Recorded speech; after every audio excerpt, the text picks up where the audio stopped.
All right. This is the big question.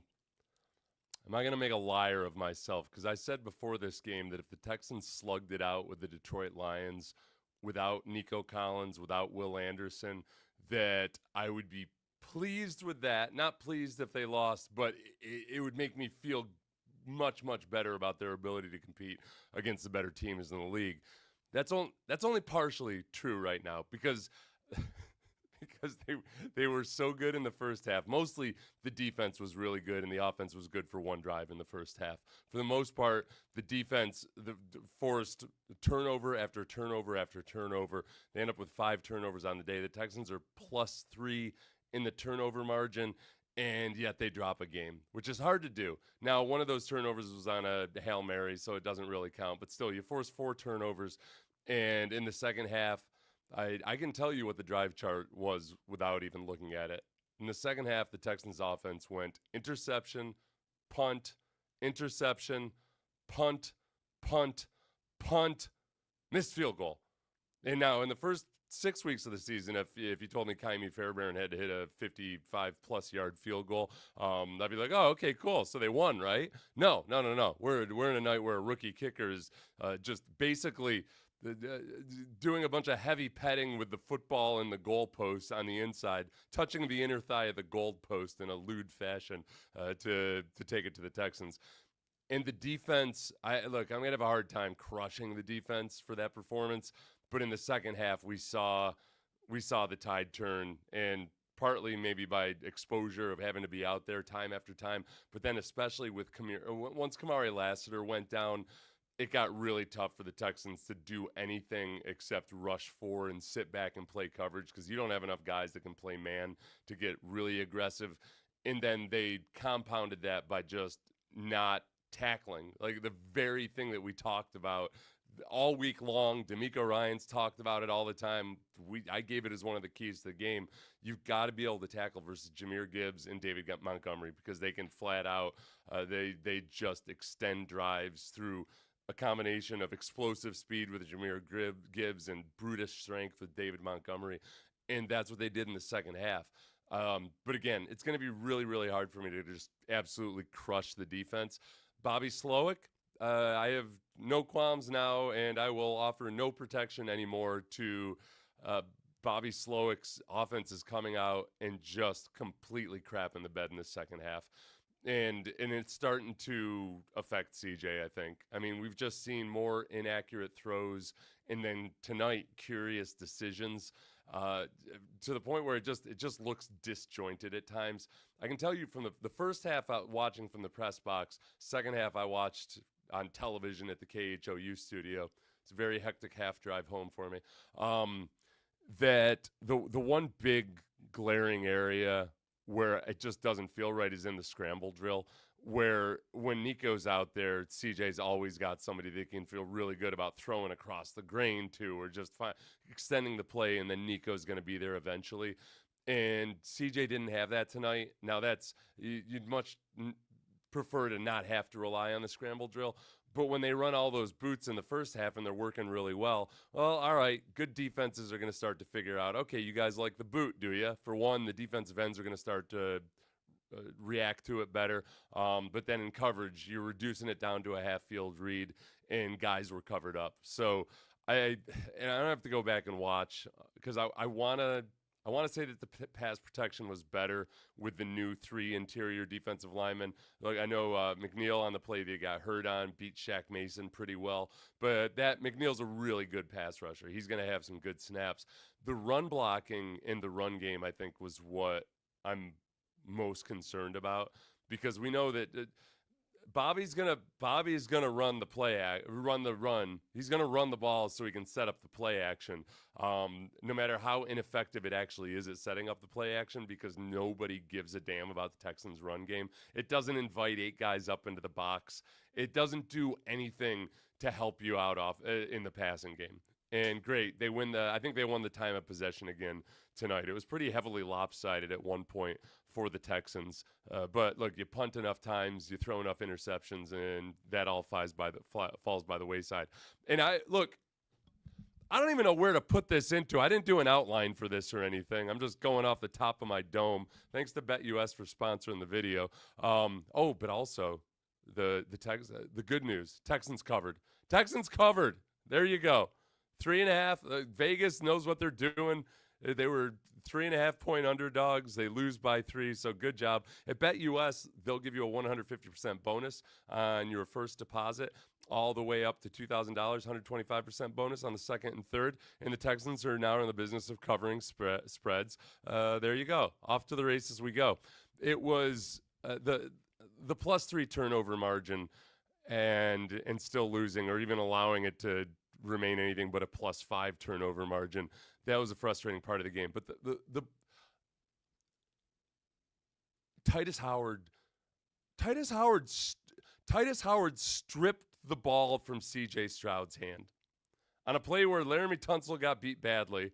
You got your right tackle, and I know Tunsil. Look, Tunsil, to his credit, was playing through injury. He's been playing through injuries all year. But that was a bad snap, injury or otherwise.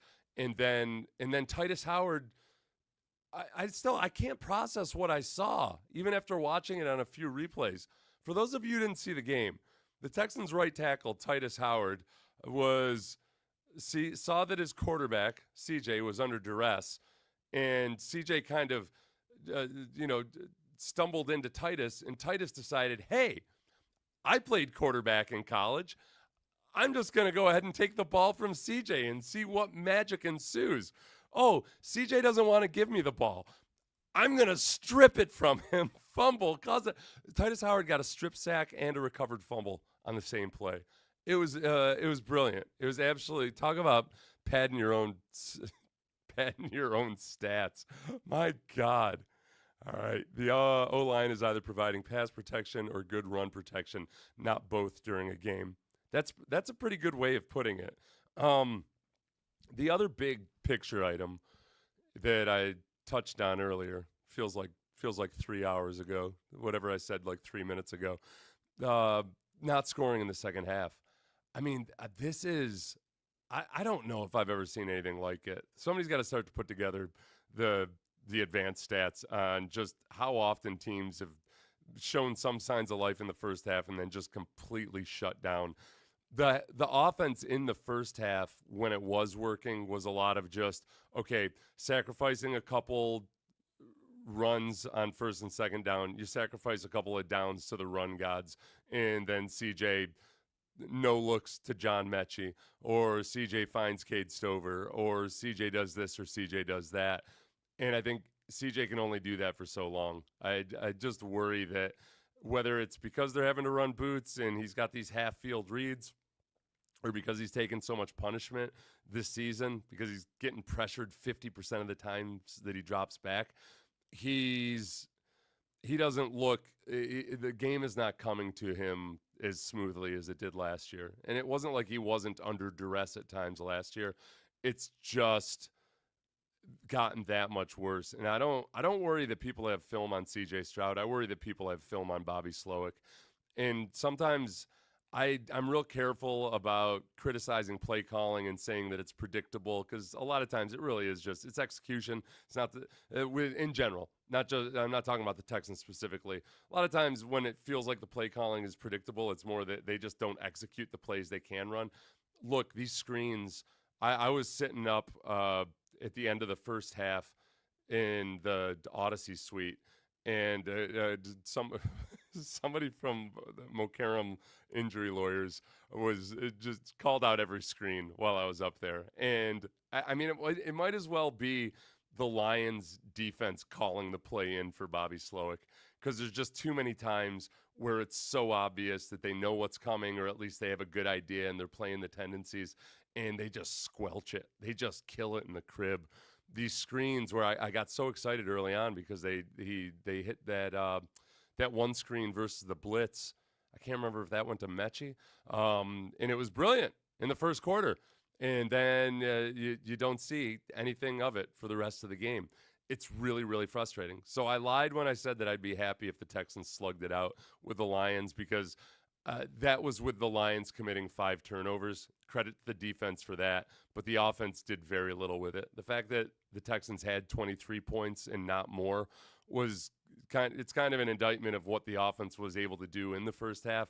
And then once they didn't have the benefit of all those turnovers in the second half, then, well, except they did. They had 2 interceptions in the third quarter. Oh, man.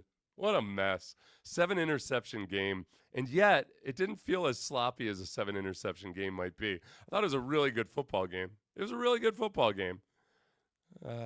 Screens on 3rd and 10 with CJ at quarterback should be a crime. And yet, it seems to be the go-to. It was to Mixon. Thank you. Thank you.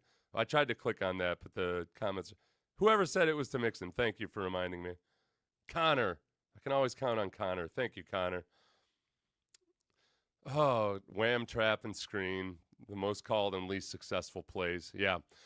Defensively, I want to go back and watch and look at the difference between what it was like before Kamari Lassiter got injured and what it was like after, because I kept wondering in the second half, like, all right, CJ, might be time to, or D'Amico, might be time to dial up a blitz. And yet, I just don't think they felt comfortable on the back end. And I thought that D'Amico probably trusted that those guys were going to let up some big plays to Montgomery and Gibbs, which is going to happen either on screens or as check down receivers or as running backs themselves. And it was a little bit of all of those things, but a lot of it was compounded by poor tackling.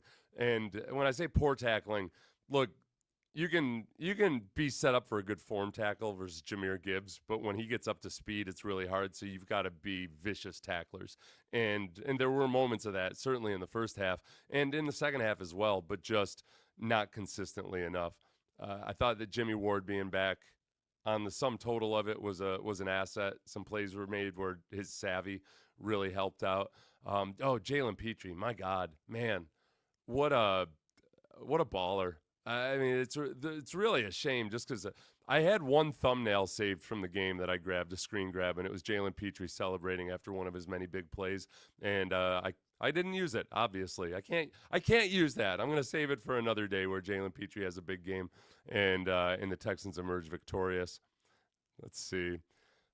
The Lassiter leaving the game, that was troubling. So I was watching that part on television, and if you guys missed it, he was leaving the game, and it looked like he was in almost like a full body convulsion. So I don't know if it's because his head was in pain or what it might be, but hopefully he's all right, man. There's a lot of studs on the defense, man. There's a lot of guys who play their butts off. I don't have super chats. I feel weird. I feel weird doing it. I just feel weird. I don't know. Tank. And I know lots of people do. You shouldn't feel weird. If you yourself are a streamer and you have super chats, you shouldn't feel weird about it. It feels weird as like a former NFL player saying like, "Hey, give me $2 and it feels weird. Maybe I'll create some super chatters based on participation, and then you for like a penny or something, you can be a super chat. That's what we'll do. We just made the worst kind of history, and I'm sick to my stomach. I only heard a couple of the little tidbits towards the end of the game. I know that one of them was being up by a certain amount and causing 5 turnovers in the game. A team hasn't lost a game like that since was it 1970? Is that what I heard from Tirico? Oh, that Tirico's so good. Gonna be saving that thumbnail forever, my man. Look. All right.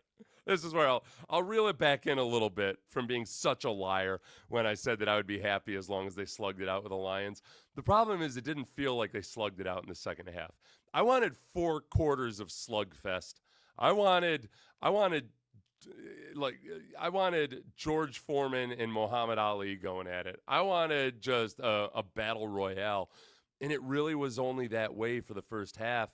And then in the second half, it might as well have been the Jets game. And the defense wasn't as much at fault, obviously, in this game as they were in the Jets game. But it just felt like a non-competition in the second half. And when you score 0 points in a half in an NFL football game, when you have the lead especially, yeah, that's tough. Let's see. Can we agree we would have felt a lot better about this loss had we been dusted. Okay. All right. This is where I'll go. Okay. This will swing me back a little bit too. I don't know if I would have felt better about it. I would have felt pretty down in the dumps. They've lost 3 of their last 4 games, and one of those games was to the Jets. So it hasn't been splendid. I think that I will remind myself that they get Nico Collins and Will Anderson back at some point. Hopefully, Will Anderson next week. I'll be really surprised if Nico Collins doesn't play next week. But if Nico Collins and Will Anderson were in this game, probably a different outcome. Yeah, butterfly effect and everything. Who knows? But I think that it's impossible to discount that. Now, look, the Lions are out there without Aiden Hutchinson. That's great. That's good for them. We're not the Lions right now, right?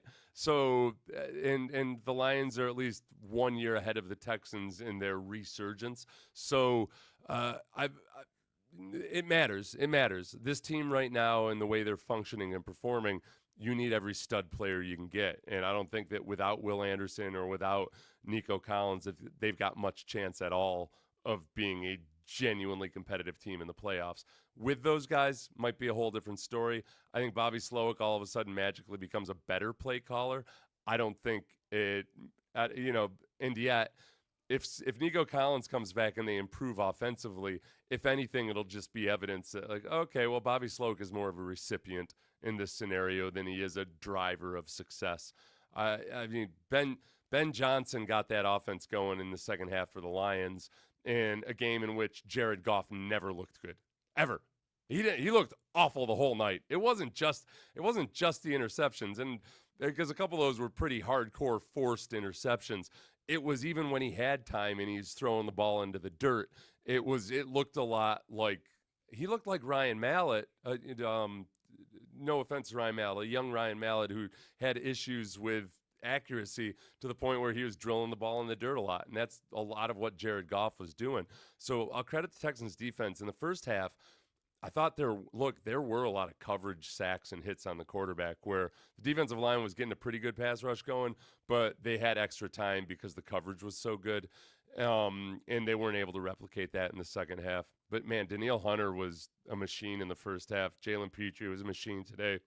You know what? Let me look at John Mechie's numbers because that's the one offensively. I think the really bright spot was that John Mechie ended up with 5 receptions for 74 yards and a touchdown, targeted on 6 targets. He did that. I thought early on, I felt good about the fact that, in the first quarter alone, John Mechie, Joe Mixon, Tank Dell, Cade Stover, or at least in the first half, had gotten involved. Robert Woods caught a pass. Xavier Hutchinson caught two catches. So they were spreading the ball around, and that part of it felt better in the first half. And then in the second half, everything just evaporated. Very frustrating. Very frustrating. Seth, let's see. You know this better than anyone. When you get no help from the offense, you're bound to start giving up points. Yeah, that's. I usually hesitate to make that excuse too regularly, but you look at the second half. The Jets game, it wasn't an excuse because the Texans gave up a touchdown every drive they were out there, every meaningful drive they were out there. This one, CJ throws an interception. Texans respond with their own interception. CJ throws another interception, or maybe I got the order of that wrong. But, yeah, the defense was coming up with big plays. But at some point, especially against a team like the Lions, if you can't sustain any drives on offense, that's going to happen. Let's look at the drives in the second half, just to paint a picture of how decrepit it was. Oh, end of quarter 2, end of the game. Here we go. 1 play, interception. Texans go out. 3 plays, they get an interception. Next series for the Texans, 3 and out, punt. Lions have a 44-yard touchdown drive. The field position was for crap because of the interceptions. Texans come out 6 plays, 5 plays, interception. Next Texans drive. Oh, and then the Texans had an interception after that. Boy, you're right. The defense bailed the offense out a couple of times immediately after interceptions in that third quarter. Texans reward the defense for helping them out with that interception by punting, then missing a field goal. And that was it. And the punts were a 3-play drive, a 4-play drive, or 4 plays and punt, and then that missed field goal, which was 9 plays. Yeah, you're not gonna beat the really good teams that way. Not when the offense is performing that way. And the offensive line is what it is at this point. You don't feel good about. I said before the game, I feel like they've improved in their run blocking. The one impression I got tonight, watching in person, and I didn't notice it as much on TV.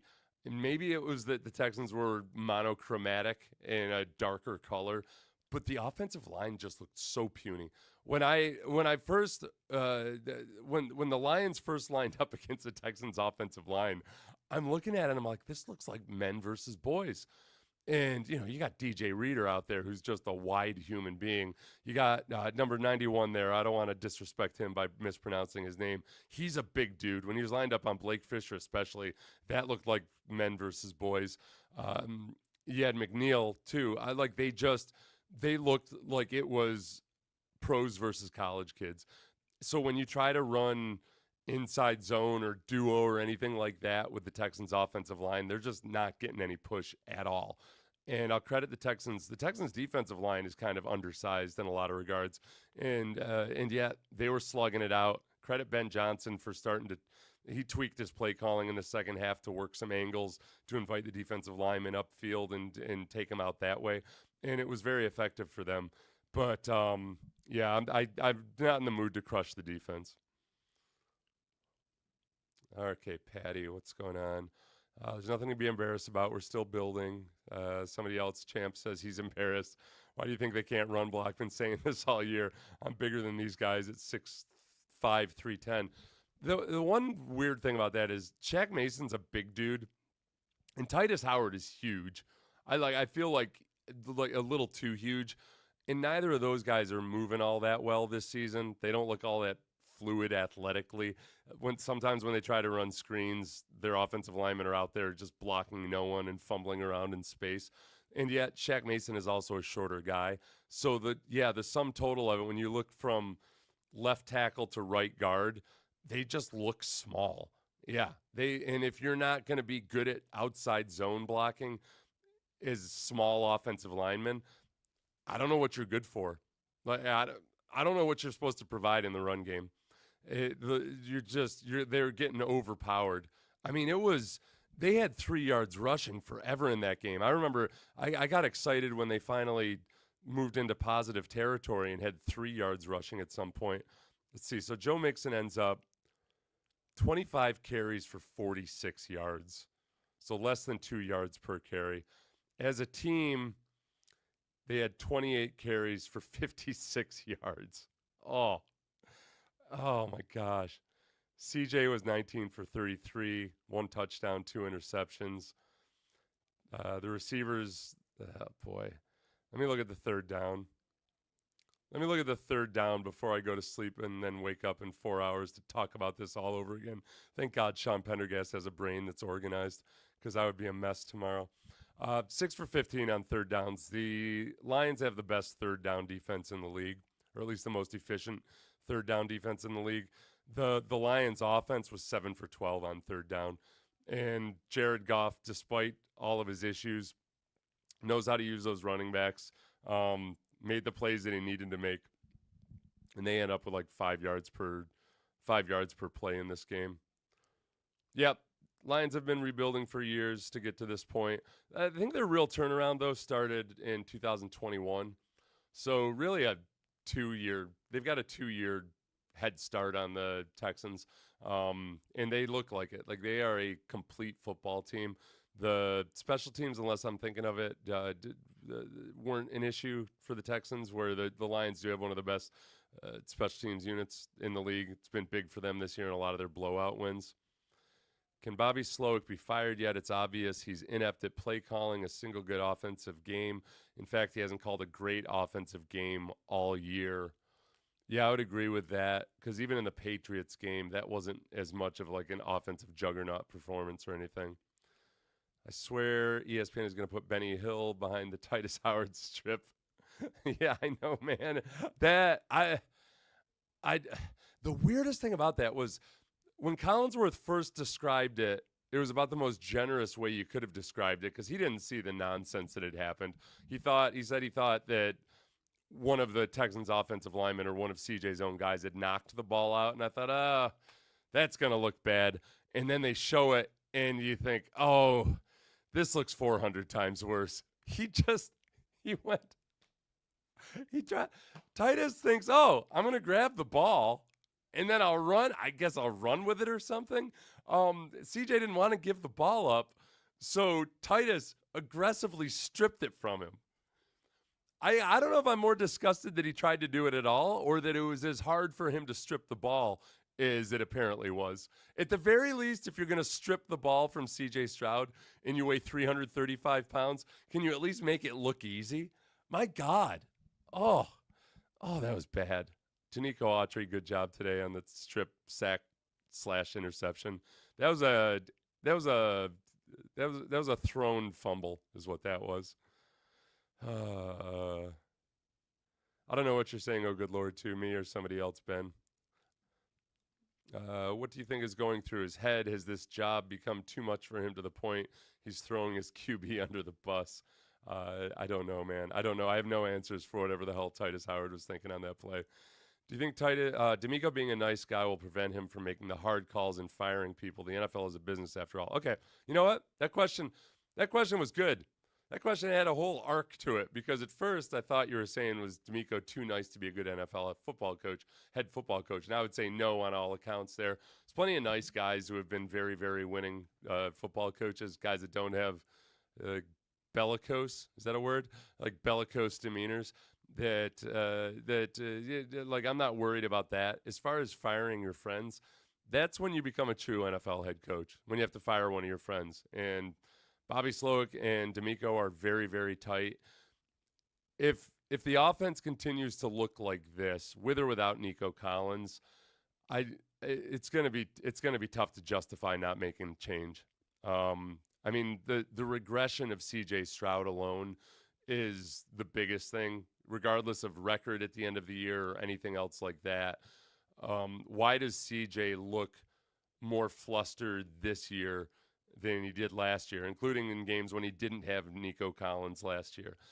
That's the big question. You know, the Cincinnati game last year, no Nico Collins, right?